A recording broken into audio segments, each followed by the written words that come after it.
Bonjour, je vais vous présenter l'option composition qui permet de gérer les nomenclatures dans GSM, c'est-à-dire de réaliser des assemblages, des fabrications.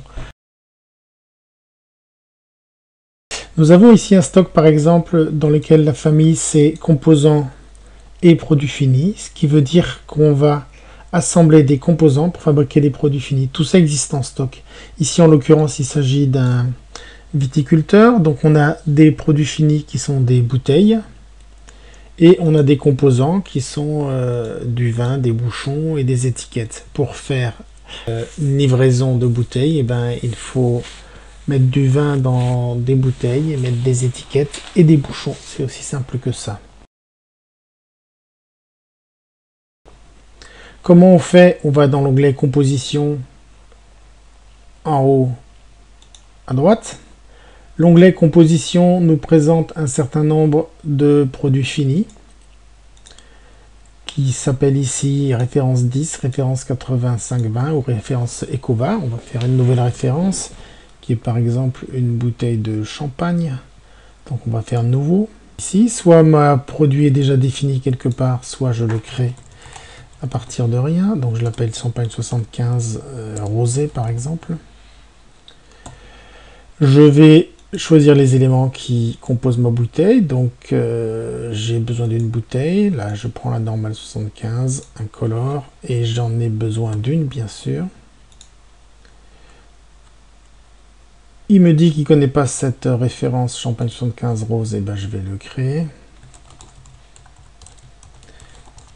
Avec un petit commentaire. Je dis que c'est la famille des produits finis.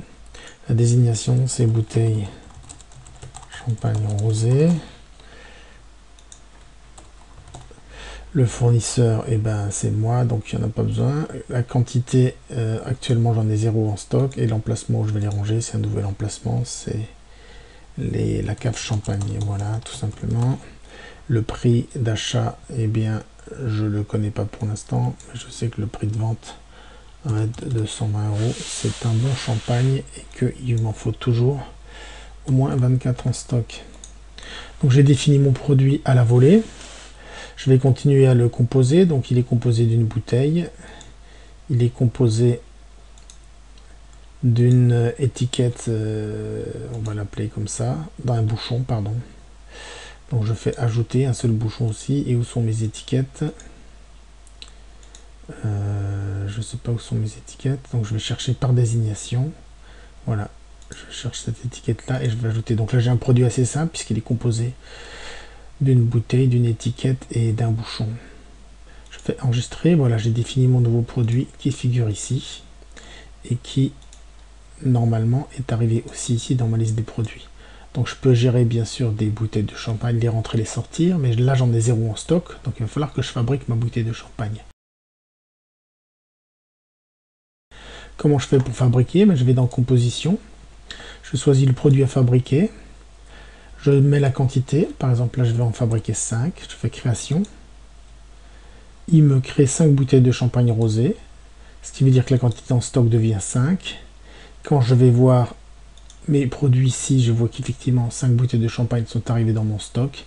Et ce qui est intéressant, c'est d'aller dans le journal. Et dans le journal, je vais voir que pour faire mes 5 bouteilles de champagne, il a fallu que j'enlève 5 bouchons, 5 bouteilles et 5 étiquettes.